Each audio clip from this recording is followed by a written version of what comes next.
네, 오늘 저녁에도 예배의 자리에 오신 모든 분들을 주님의 이름으로 축복하고 환영합니다. 우리 박수로 서로를 격려하고 또 축복하도록 하겠습니다. 잘 오셨습니다. 네, 시간 우리 함께 선포하고 또 오늘도 말씀을 듣도록 하겠습니다. 우리 가슴에 손을 얹고 함께 선포하겠습니다. 하나님은 우리와 함께 하십니다. 하나님이 나를 사랑하십니다. 나는 하나님의 사랑받는 자녀입니다. 이 시간 함께 기도하겠습니다. 하나님, 이 시간에 그 하나님의 사랑의 마음이 이 마음 가운데 부어지는 시간 되게 하여 주시옵소서.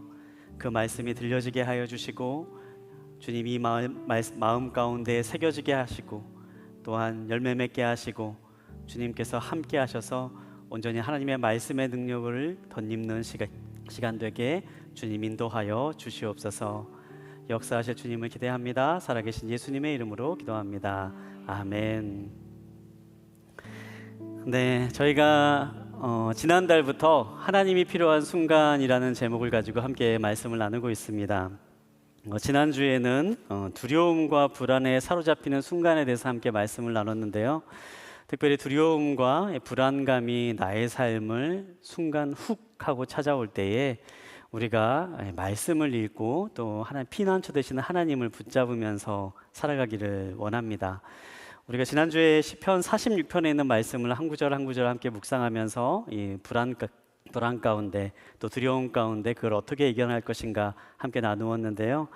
이 시편 46편에 있는 말씀을 기억하시고 평소에도 시간 나실 때마다 꾸준히 묵상하면은요, 이 말씀 가운데 담겨 있는 하나님이 우리 마음 가운데 그때그때 또 새로운 은혜들을 주실 것이고 우리의 삶을 또 인도해 가시는 그러한 것들을 경험할 수 있게 될 줄 믿습니다. 저희가 지난 시간을 살펴보면 매주마다 저희가 시편에 있는 말씀들을 한 편씩 이렇게 소개를 해드렸어요. 혹시 기억하고 계실지 모르겠지만 억울한 일을 당할 때는 시편 73편에 있는 말씀을 드렸고요. 또 자신이 별 볼 일 없는 존재라고 느껴질 때는 시편 139편에 있는 말씀, 또 우울한 마음이 들 때는 시편 77편에 있는 말씀, 또 큰 변화가 있는 순간에는 시편 23편에 있는 말씀을 저희가 소개해드렸습니다. 이 시편에 있는 말씀들을 기억하고 평소에 묵상하시면요, 그 순간순간에 하나님께서 우리의 삶 가운데 주시는 분명한 음성들을 들으실 수 있게 될 줄 믿습니다. 오늘 우리가 함께 볼 말씀의 제목은요, 엄청난 잘못을 저질렀을 때라는 제목을 가지고 함께 말씀을 나눕니다. 오늘 우리가 함께 볼 말씀은 시편 51편에 있는 말씀을 가지고 함께 이 엄청난 잘못을 저질렀던 그 순간에 우리가 어떻게 돌이키고 또 회복의 자리로 나아갈 수 있을 것인가, 이 내용을 가지고 함께 말씀을 살펴보도록 하겠습니다. 시편 51편은요, 이게 다윗이 지은 시편이라고 그렇게 알려져 있습니다. 저희가 이 시간을 통해서도 다윗에 대해서 종종 말씀을 드렸는데요. 이 다윗이라고 하는 사람은요, 이스라엘에서 가장 존경받는 왕으로 기억되고 있습니다. 성경에 나와 있는 많은 위대한 인물들이 있는데 그 위대한 인물 가운데에 손에 꼽을 정도로 많이 알려져 있고 그렇게 많은 사람들에게 영향력을 미쳤던 사람을 꼽으라고 한다면 그 가운데 다윗이라고 하는 사람도 아마 빠지지 않고 포함되지 않을까 싶습니다. 다윗은 하나님의 마음에 합한 사람이다라고 그렇게 기록되어 있고요. 또 하나님을 신실하게 섬겼던 그런 이스라엘의 왕이었습니다. 이 다윗은 오늘날까지도 사실 많은 영향력을 미치고 있습니다. 우리가 이제 오늘날 이스라엘의 국기를 한번 생각을 해보시면요, 이스라엘의 국기 한가운데에 파란색으로 육각형 별이 있는 것을 아실 겁니다. 우리가 그 별의 이름을 말할 때 다윗의 별이다, 다윗의 방패다라고 그렇게 이야기합니다. 이 유대인을 상징으로 이 육각형 별 모양을 표현을 하지요. 다윗의 별, 다윗의 방패라고 하는 그 상징을 유대인을 상징하는 것으로, 또 유대교를 상징하는 것으로 그렇게 오늘날도 사용되고 있습니다. 그렇게 위대한 사람이고 또 믿음의 사람이었던 다윗인데요, 오늘 우리가 함께 볼 시편 51편은 그러한 다윗이 기록한 참회시다라고 그렇게 분류되는 시편입니다. 다윗이 엄청나게 큰 죄악을 저지르고 그 죄를 회개하면서 지었던 시가 바로 이 시편 51편입니다. 저희가 이 말씀을 묵상하면서 함께 은혜를 나누기를 원하는데요. 그것은 다윗이 자신의 생애에 돌이킬 수 없는 엄청난 죄악을 저질렀음에도 불구하고 하나님 앞에 회개의 시를 올려드리고 또 회개함으로 인하여서 그의 삶이 온전히 돌이켜지고 회복되었던 것처럼 오늘 우리가 이 시편 51편에 있는 말씀을 묵상하면서 우리들의 삶 가운데에 우리들의 또한 삶의 자리 가운데에 무엇인가 돌이키기 힘든 어려운 그러한 잘못을 저질렀다 할지라도 동일하게 회복의 길로 나아가는 그러한 은혜가 우리 모두와 함께 있게 되기를 간절히 소망합니다. 또 그러한 마음을 가지고 오늘 51편에 있는 말씀을 한 절 한 절 묵상하면서 마음을 나누도록 하겠습니다. 먼저 시편 51편 1절부터 4절까지에 있는 말씀을 우리 한번 한 절씩 돌아가면서 읽도록 하겠습니다. 오 하나님이여, 주의 신실하신 사랑으로 나를 불쌍히 여기소서. 주의 크신 자비로 내 죄가를 지워 주소서. 내 모든 죄악을 씻어주시고 내 죄를 없애 나를 깨끗이 하소서. 내가 내 죄가를 압니다. 내 죄가 나를 떠나지 않습니다. 내가 오직 주께만 죄를 지었고 주 앞에서 악한 일을 저질렀습니다. 그러니 주의 말씀이 옳으시고 주께서 순전하게 판단하실 것입니다. 아멘.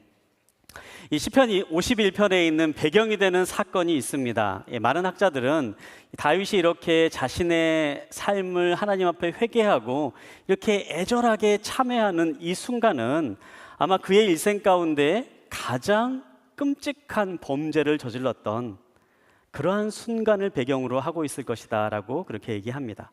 그리고 그 사건은요, 이 밧세바라고 하는 여인을 취하는 그러한 사건입니다.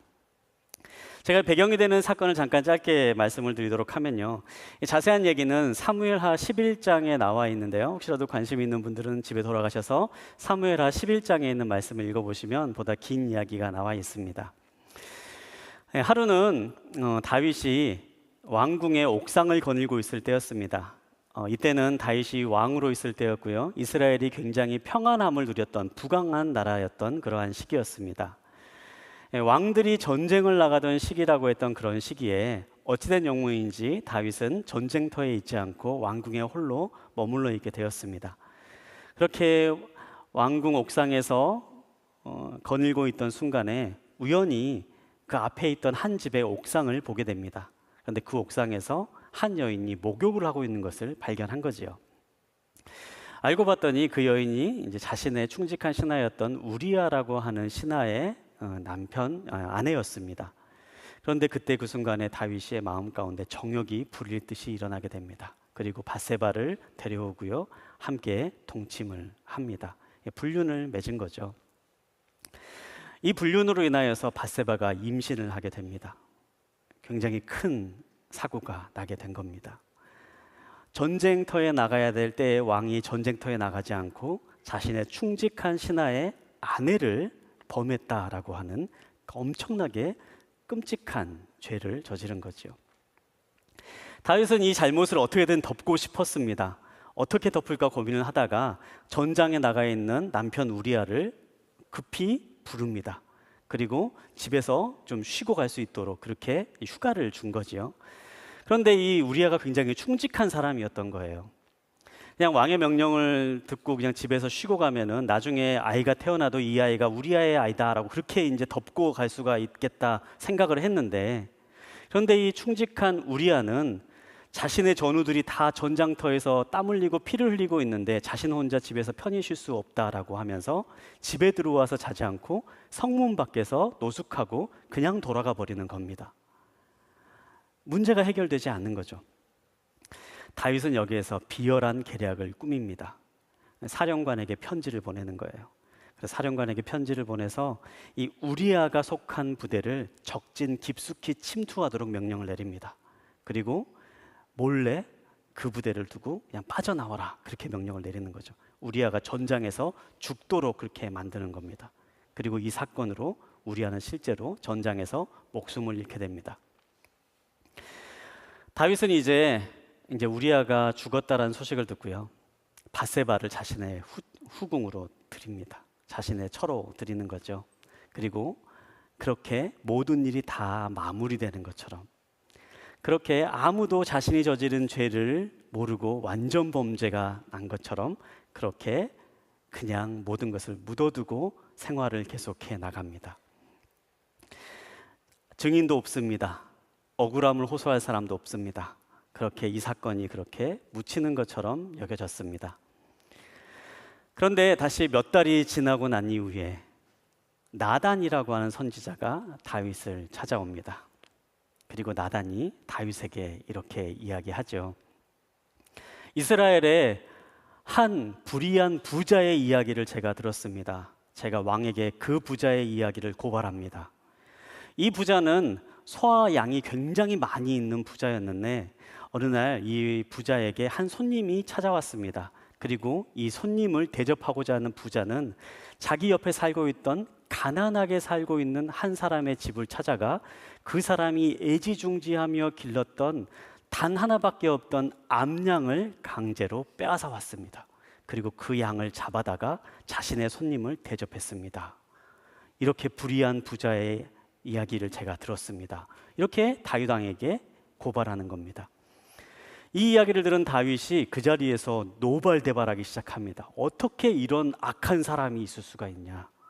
어떻게 이렇게 내가 다스리는 왕국 가운데 이렇게 천인공노할 짓을 저지르는 악한 사람이 있을 수가 있냐? 내가 하나님의 이름을 걸고 맹세하건대 이 사람은 반드시 죽어 마땅한 사람이다. 그렇게 분노를 쏟아내기 시작을 합니다. 그런데 바로 그 순간에 나단 선지자가 이야기하죠. 왕이시여, 바로 그 사람이 당신입니다. 당신이 손가락질하는 그 손가락이 바로 당신을 가리키고 있습니다. 그렇게 이야기합니다. 그리고 그 순간 다윗은 자신의 죄를 깨닫습니다. 그리고 그 자리에서 꼬꾸라지고 하나님 앞에 참회하고 애통하면서 지은 시편이 바로 우리가 오늘 읽은 시편 51편에 있는 말씀입니다. 우리가 시편 51편을 묵상하기 전에 우리가 한 가지 기억하기 원하는 것은요, 여러분, 우리가 저지르는 죄악은요 반드시 드러나게 되어 있습니다. 우리가 어떠한 잘못을 저지르거나 우리가 혹시라도 사람들이 모른다라고 생각하는 것, 아니면 이건 묻혔다라고 생각되는 그러한 죄악들이 있을 수가 있습니다. 그런데 우리가 저지르는 죄악은 때가 되면은 반드시 드러나게 되어 있습니다. 오늘 본문에 말씀드렸던 바로 그 다윗이 바로 그러한 것을 경험했던 거죠. 자신이 왕으로 있으면서 증인도 죽이고 피해자도 죽이고 모든 것을 다 덮을 수 있다라고 생각했습니다. 그러나 몇 달이 지난 이후에 결국에는 그 사건이 다시 불거져 올라오는 것을 경험합니다. 왜냐하면요, 그 사건을 하나님이 보고 계시기 때문입니다. 우리가 어떠한 행동을 하건 우리가 어떠한 죄악을 저지르건요, 우리가 저지른 죄는 반드시 드러나게 되어 있습니다. 하나님이 보시기 때문입니다. 오늘 사실 이 엄청난 잘못을 저질렀을 때라는 주제를 가지고 함께 말씀을 준비하면서요, 사실 이제 제 마음도 굉장히 부담스러운 이제 그러한 시간들이었습니다. 오늘 우리가 함께 나눌 말씀의 주제들, 말씀의 내용들이 죄와 죄의 무거움과 회개에 대한 이야기들을 담고 있기 때문입니다. 그 이야기 자체가 결코 가벼울 수가 없죠. 그러나 그럼에도 불구하고 우리가 이 내용들을 기억하고 살아야 되는 것은 우리 안에 있는 엄청난 죄를 저질렀을 때 우리 안에 있는 이 죄의 문제를 우리가 해결하지 못하고 그냥 덮어두고 살아간다면 결국에는 우리에게 있는 이 죄가 언젠가는 반드시 드러나게 되기 때문입니다. 누가복음을 보면요, 부자와 나사로에 대한 이야기가 나옵니다. 누가복음 16장을 보면 부자와 거지 나사로에 대한 이야기가 나오는데요, 그 이야기도 이것과 일맥한 내용을 담고 있지요. 한 부자가 살고 있었습니다. 이 부자가 살아갈 때는요, 부요함을 가지고 부족함이 없이 일평생을 살아갔습니다. 그는 평안하게 살았고 아무런 부족함이 없이 살다가 죽는 순간마저도 평안하게 죽음을 맞이합니다. 그러나 진짜 그의 문제는 그가 죽은 다음에 생겨납니다. 죽은 다음에 그의 영혼이 지옥으로 가게 된 것이지요. 그리고 그곳에서 자신이 살아생전에 죄인이었다는 사실을 그때서야 알게 되었다라고 내용이 나옵니다. 여러분, 우리가 기억하기를 원합니다. 죄는 결국에는 드러나게 되어 있습니다. 악은 결국에는 드러나게 되어 있습니다. 하나님이 지켜보시기 때문이지요. 사람들은 모르고 덮어진 것 같고 아무도 모르는 것 같지만 하나님은 아십니다. 그렇다면 우리가 이 죄를 발견했을 때 이 죄의 문제를 어떻게 할 수 있을까? 오늘 우리가 50편 51편에 있는 말씀을 한 절 한 절 묵상하면서 우리 안에 있는 이 죄의 문제를 어떻게 해결할 수 있을까? 죄의 문제를 어떻게 우리가 죄로부터 돌이켜서 회복의 길로 나아갈 수 있을까? 그 내용들을 한번 함께 살펴보도록 하겠습니다. 우리가 우리 안에 있는 죄의 문제를 해결하기를 원할 때에, 우리 안에 있는 죄의 문제를 발견했을 때에 가장 먼저 우리가 기억해야 될 것은요, 가장 먼저 우리는 죄를 고백하고 진심으로 참회할 줄 알아야 된다라는 사실입니다. 우리가 죄를 고백하고 죄가 내가 어떠한 죄를 저질렀는가, 내 죄가 무엇인가, 이 죄에 대한 것을 우리가 깊이 묵상하고 내가 저지른 죄에 대해서 고백할 수 있어야 된다라는 거지요. 오늘 본문에 있는 말씀 시편 51편 1절부터 4절까지에 있는 말씀을 우리 다시 한번 한 목소리로 한번 더 읽어보도록 하겠습니다. 1절부터 4절까지에 있는 말씀 우리 한 목소리로 함께 읽겠습니다. 오 하나님이여, 주의 신실하신 사랑으로 나를 불쌍히 여기소서. 주의 크신 자비로 내 죄가를 지워주소서. 내 모든 죄악을 씻어주시고 내 죄를 없애 나를 깨끗이 하소서. 내가 내 죄과를 압니다. 내 죄가 나를 떠나지 않습니다. 내가 주께 오직 주께만 죄를 지었고 주 앞에서 악한 일을 저질렀습니다. 그러니 주의 말씀이 옳으시고 주께서 순전하게 판단하실 것입니다. 아멘. 다윗은 이 밧세바를 범하고 우리아를 죽게 한 그런 엄청난 죄악을 저질렀고 그 죄를 깨닫게 되고 하나님 앞에 엎드렸을 때에 이렇게 고백을 하고 있습니다. 주님, 저는 죄인입니다. 주님, 저는 죄악을 저질렀습니다. 이 죄과로부터 지워주십시오. 이 죄과로부터 나를 깨끗하게 하여 주십시오. 이렇게 고백하고 있는 것을 볼 수가 있습니다. 근데 다윗이 자신의 죄에 대해서 이렇게 고백할 때의 내용들을 살펴보면요, 그 죄를 세 가지 다른 표현으로 표현하고 있는 것을 볼 수가 있어요. 우리가 1.4절까지에 나와 있는 죄에 대한 단어들이 나오는데요, 이 단어들을 보면요, 세 가지 단어가 나옵니다. 첫 번째는 죄악이라고 하는 단어가 나오고요, 또 죄과라고 하는 단어가 나오고 죄라고 하는 단어가 사용되고 있습니다. 이 각자가 하나하나가 다른 의미를 포함하고 있는 다른 단어가 사용되고 있습니다. 첫 번째로 이렇게 자신의 죄를 죄악이라고 이야기했을 때는요, 이 죄악이라고 하는 것은요, 뒤틀린 것을 의미합니다. 이 죄악이라고 하는 단어에 표현되는 그 단어의 의미는요, 뒤틀어져 있다라는 거예요.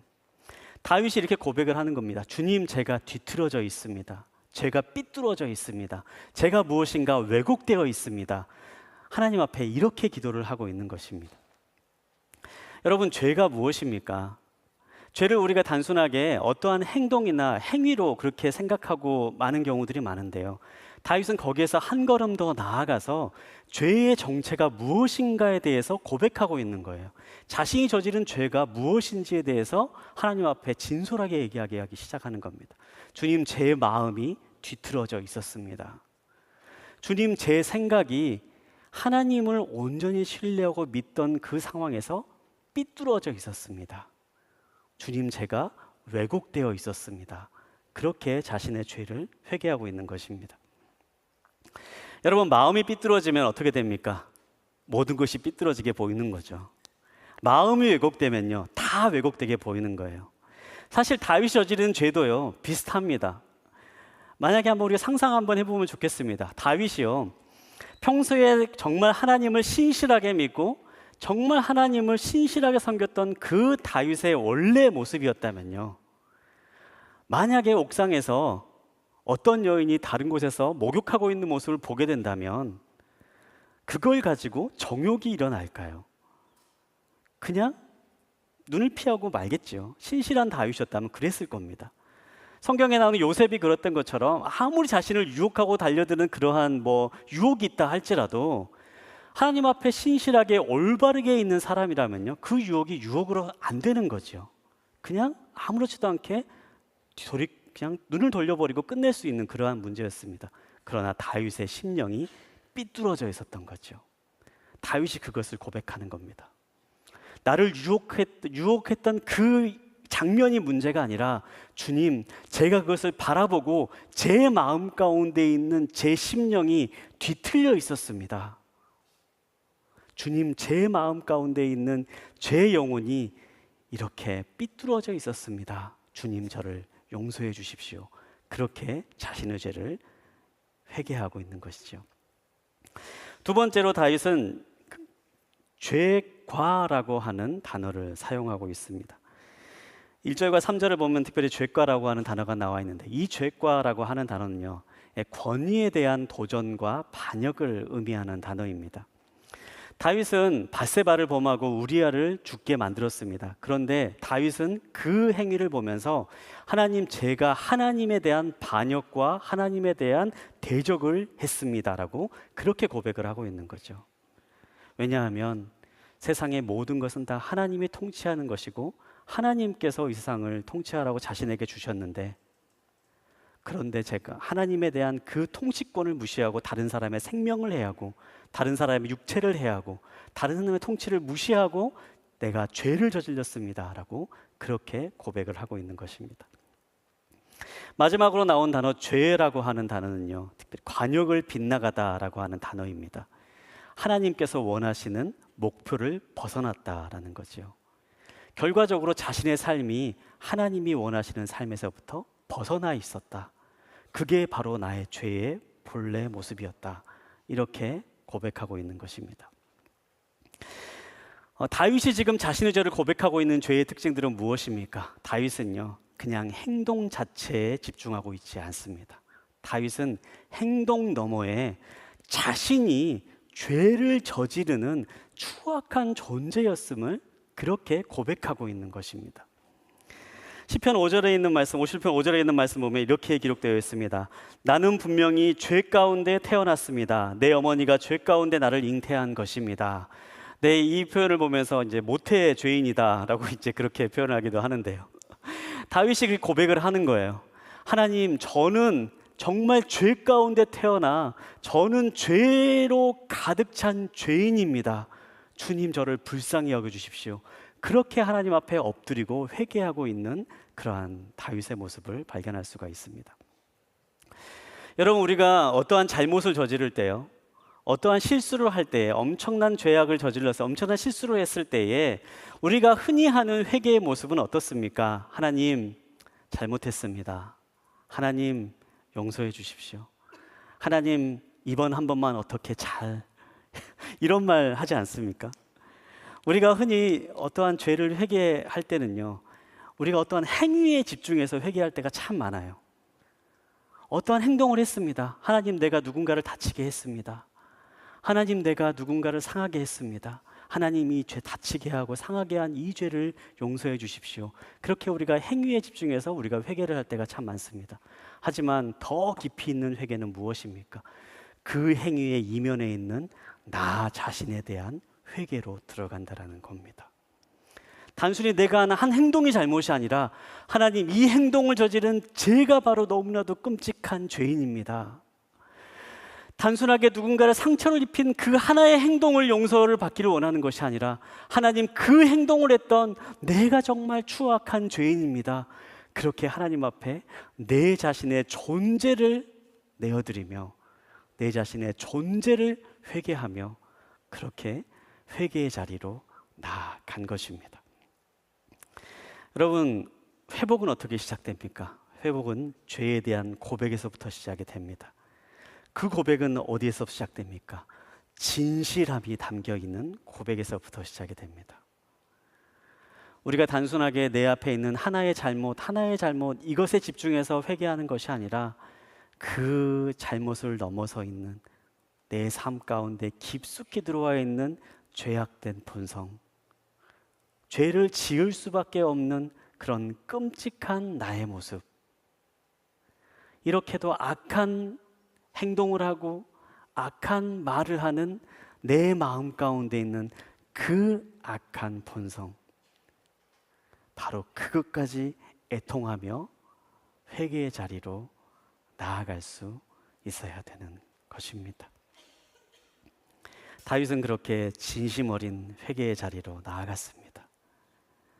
밧세바를 범한 게 경한 것이다, 우리아를 죽인 게 아주 작은 것이다, 그것을 말씀드리는 것이 아니죠.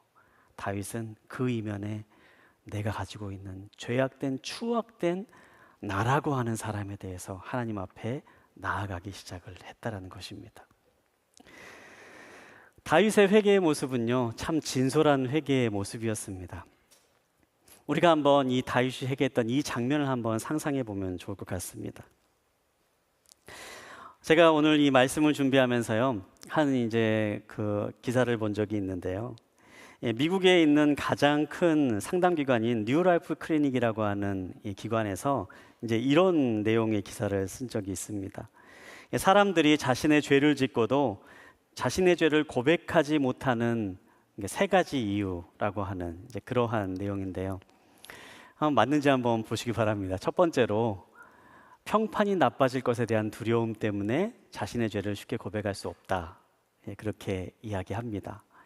두 번째로는 자신의 죄를 고백하면은 그때부터 죄가 주는 즐거움을 잃어버릴 것 같다라는 두려움 때문에 자신의 죄를 고백할 수 없어 두려워한다. 세 번째로는요, 그 죄를 고백하면서부터 자신이 가지고 있던 안정된 기반들을 잃어버릴 것이라고 하는 두려움이 있어서 사람들이 자신의 죄를 고백하기를 꺼려한다라고 그렇게 이야기합니다. 근데 이 3가지를 생각해 보면서요, 다윗이 하고 있는 고백을 한번 돌이켜 봅니다. 다윗은 어땠습니까? 이러한 두려움에도 불구하고 회개의 자리로 나아갔습니다. 여러분, 우리가 이 자리에서 기억하길 되길 원합니다. 진정한 회개는 어떨 때 일어납니까? 진정한 회개는요, 두려움을 뛰어넘을 때에 회개의 자리로 나아갈 수 있습니다. 내가 평판을 잃을 수 있다는 그 두려움을 뛰어넘고, 내가 다시는 이 죄가 주는 유익함을 맛볼 수 없다라는 그러한 두려움을 뛰어넘고, 어찌 보면 안정될 수 있는 그러한 모든 기반들을 잃어버릴 수 있다라는 그러한 두려움을 뛰어넘고 자신의 죄를 회개하며 나아갈 때에 바로 그 순간이 진실한 회개의 자리로 나아가는 것입니다. 다윗이 바로 그러한 회개를 보여줬지요. 왕위의 자리에 있으면서도 자신을 고발하는 나단의 그 음성에 반응하고, 내가 죄인입니다, 그 자리에서 자신의 죄를 실토하고 많은 신하들이 보는 앞에서 그대로 무릎을 꿇었습니다. 평판에 대한 두려움, 모든 것을 잃어버릴 것 같은 그러한 두려움까지도 다윗은 극복하고 회개의 자리로 나아갔던 것입니다. 진심 어린 회개는 바로 그러한 마음에서부터 시작됩니다. 사랑하는 여러분, 우리가 그러한 회개에 대한 용기가 있게 되길 바랍니다. 회개한다는 것은 때로는 큰 두려움이 있는 것입니다. 그러나 그러한 두려움을 뛰어넘어 진심 어린 회개의 자리로 나아갈 때에 하나님은 그러한 회개를 받으시고 바로 그 자리에서 우리를 다시금 회복의 길로 이끄시는 분이심을 믿으시기 바랍니다. 바로 그러한 일이 일어날 때 어떠한 일이 일어나는가, 우리가 이어지는 말씀을 통해서 계속해서 말씀을 살펴보도록 하겠습니다. 6절부터 9절까지 있는 말씀 우리 한 목소리로 함께 읽도록 하겠습니다. 함께 읽겠습니다. 주께서는 진실한 마음을 원하시니 내 마음 깊은 곳에 지혜를 알려주실 것입니다. 우슬초로 나를 깨끗하게 하소서. 그러면 내가 깨끗해질 것입니다. 나를 씻어주소서. 그러면 내가 눈보다 희게 될 것입니다. 내게 기쁘고 즐거운 소리를 듣게 하소서. 주께서 부러뜨리신 뼈들도 즐거워할 것입니다. 주의 얼굴을 내 죄에서 가리시고 내 모든 죄악을 지워 주소서. 아멘. 우리가 6절부터 9절까지 있는 말씀 가운데 특별히 주목하기 원하는 부분들이 있는데요. 다윗이 계속해서 하나님 앞에 통렬한 회개와 고백, 진심 어린 사죄의 자리에 나아간 다음에 하나님께 고백하고 하나님께 구하는 내용들이 나옵니다. 그것은 하나님, 나를 깨끗하게 해주십시오. 그러면 내가 깨끗해질 것입니다. 하나님, 나를 씻어 주십시오. 그러면 내가 눈보다 희게 될 것입니다. 하나님, 내 모든 죄악을 지워 주십시오. 다윗은 하나님 앞에 자신의 죄악을 드러내면서 나아갑니다. 그리고 주님께 간구합니다. 하나님, 내가 이렇게 참혹한 죄를 저질렀습니다. 하지만 하나님, 이 죄를 내가 회개하오니 하나님, 이 죄를 깨끗하게 씻어 주십시오. 내 모든 죄악을 지워 주십시오. 이렇게 고백하고 있는 것을 볼 수가 있습니다. 다윗은 하나님과 친밀한 교제를 하는 사람이었습니다. 그리고 하나님이 어떤 분인지를 알고 있었습니다. 다윗은 하나님은 죄를 깨끗하게 지울 수 있는 분이심을 알았던 것입니다. 그렇기 때문에 죄를 짓는 바로 그 순간에 하나님께 나아가 하나님, 제가 완전히 깨끗하게 해주십시오. 내가 완전히 모든 죄가 지워지게 해주십시오. 이렇게 간구하고 있는 것을 볼 수가 있습니다. 제가 말씀을 준비하면서요, 이제 그 여러 가지 자료들을 보고 이 엄청난 죄를 저질러서 고통 겪고 있는 그러한 분들의 여러 가지 이야기들, 상담받는 내용들을 많이 찾아보고 살펴보았습니다. 근데 그 가운데 이제 기억나는 한 분의 이야기가 있었습니다. 이분이 이제 고민을 상담하는 곳에서 상담을 하는데요. 자신의 마음 가운데 엄청난 죄책감이 있어서 도저히 이 죄책감 때문에 하루하루 사는 게 너무너무 고통스럽다고 이렇게 호소를 하는 거예요.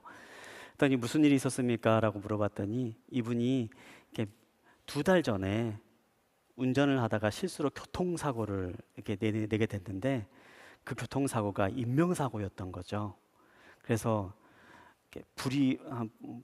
뜻하지 않는 사고로 인해서 사람을 죽게 만드는 그러한 교통사고를 낸 것이었습니다. 물론 굉장히 큰 충격을 받았죠, 이분도. 그래서 굉장히 큰 충격을 받고 자신이 그렇게 누군가를 사고로 죽였다라는 그 죄책감 때문에 엄청나게 큰 고통을 받고 있었습니다. 물론 법적인 문제도 다 해결하고 화해하고 법적인 모든 문제들은 이분이 자신이 가지고 있는 어떻게든지 그 잘못을 해결하기 위해서 노력을 하면서 다 해결을 했는데, 그런데 문제는 그럼에도 불구하고 이분의 마음 가운데 그 죄책감이 사라지지 않았다라는 거예요. 2달이라는 시간이 지나서 이제는 점점 조금씩 익숙해져가는 시간인데 그럼에도 불구하고 내가 사람을 죽였다, 이 사실 하나 때문에 매일 밤 잠을 자지 못하고 너무너무 괴로워서 어찌할 바를 모른다. 그 이야기를 털어놓는 그러한 이야기를 본 적이 있습니다.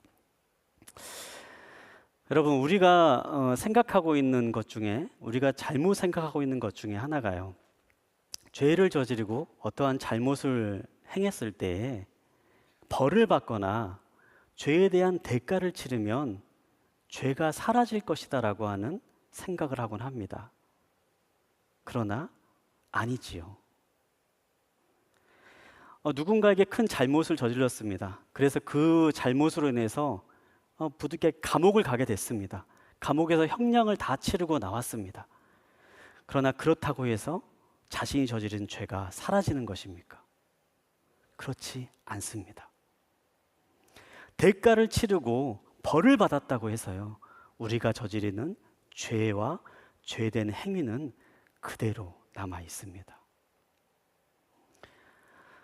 사실 우리는요, 죄의 문제를 해결할 수가 없습니다. 만약에 벌을 받고 대가를 치러서 죄가 사라진다면, 죄악으로 인한 행위가 사라진다면요, 우리가 살아가는 이 세계는 행복한 세계가 됐을 것 같아요. 그런데 그렇지가 않은 거죠. 벌을 받아도 대가를 치러도요, 죄는 그대로 남아 있습니다. 저는 앞서 말씀한 그분의 마음 가운데에 바로 그 죄의 문제가 해결되지 않았기 때문에 끊임없이 죄책감에 시달리고 있다고 생각을 합니다. 대가는 다 치렀습니다. 자신이 저지른 죄에 대한 그러한 벌은 받았습니다. 그럼에도 불구하고 죄의 영향력은 사라지지 않는 거죠. 그런데 오늘 본문에 있는 말씀은 우리에게 어떻게 얘기하고 있습니까? 하나님, 내 죄를 씻어 주십시오. 하나님, 내 모든 죄악을 지워 주십시오. 다윗은 그렇게 고백하고 있습니다. 여러분, 우리가 우리의 죄의 문제를 기억하고 해결할 때에 단 한 가지 정말 중요한 사실이 있습니다. 우리의 죄의 문제를 해결할 수 있고 우리의 죄의 문제를 완전히 지울 수 있는 유일한 분은 예수 그리스도 한 분밖에 없다라는 사실입니다. 인간의 모든 노력은요, 자기 만족으로 끝날 수밖에 없습니다. 대가를 치르는 것으로 끝날 수밖에 없습니다. 그러나 죄에 대한 문제를 완전히 해결할 수 있는 유일한 길은 예수 그리스도의 십자가, 그분의 보혈밖에 없습니다. 그것을 알고 있는 다윗은 계속해서 하나님께 나아갔던 것이죠. 부끄럽지만 하나님께 나아갔던 것입니다. 주님, 저를 씻어 주십시오. 주님, 저의 죄를 맑게 해 주십시오. 그렇게 계속해서 나아간 것입니다. 이어지는 말씀을 계속해서 보도록 하겠습니다. 10절부터 12절까지 있는 말씀 우리 한 목소리로 함께 보도록 하겠습니다. 함께 보겠습니다. 오 하나님이여, 내 속에 정결한 마음을 창조하소서. 내 안에 정직한 영을 새롭게 하소서. 주 앞에서 나를 쫓아내지 마시고 주의 성령을 내게서 거둬가지 마소서. 주의 구원의 기쁨을 내게 회복시켜 주시고 주의 자유로운 영으로 나를 붙들어 주소서. 아멘. 다윗은 계속해서 고백합니다. 이제 주님, 내 안에 정직한 영을 새롭게 하여 주시옵소서. 주님, 내 안에 성령을 거두지 마시고 주의 자유로운 영으로 나를 새롭게 하여 주십시오. 이렇게 고백하며 기도하며 나아가는 겁니다. 다윗은 하나님의 능력을 알고 있었습니다. 하나님의 능력은 무엇입니까? 하나님의 능력은 새롭게 하는 능력이었습니다. 그가 죄를 지을 수밖에 없고 죄악 가운데 신음할 수밖에 없고 뒤틀려진 마음으로, 반항하는 마음으로, 관역에서 벗어나는 행위들로 죄를 지을 수밖에 없지만, 그러나 하나님 앞에 자신이 나아가면 이 마음 가운데 하나님이 정직한 영을 부어주셔서 내가 이제 새로운 삶을 살 수 있을 것이다. 다윗은 이것을 분명하게 알았던 것입니다. 사랑하는 여러분, 다윗은 바로 그 하나님을 붙잡았습니다.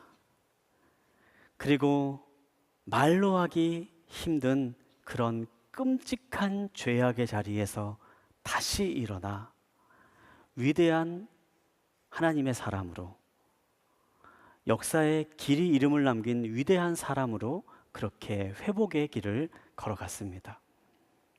바로 이 하나님을 믿고 붙잡았기 때문입니다. 혹시 여러분 가운데에, 이 자리에 계신 분 가운데에 엄청난 잘못으로 인하여서 그 잘못을 마음속에 그대로 담아두고 묻어두고 계신 분이 있지는 않습니까? 그렇다면 오늘 우리 시편 51편에 나와 있는 이 다윗의 기도문을 우리의 고백으로 고백하는 그러한 시간이 있게 되길 바랍니다. 죄의 문제에서, 여러분, 죄의 문제에서 솔직하게 반응하십시오. 그리고 진솔하게 여러분 회개의 자리로 나아가십시오. 나를 깨끗하게 만드실 수 있는 하나님 앞에, 예수 그리스도 앞에 나아가십시오.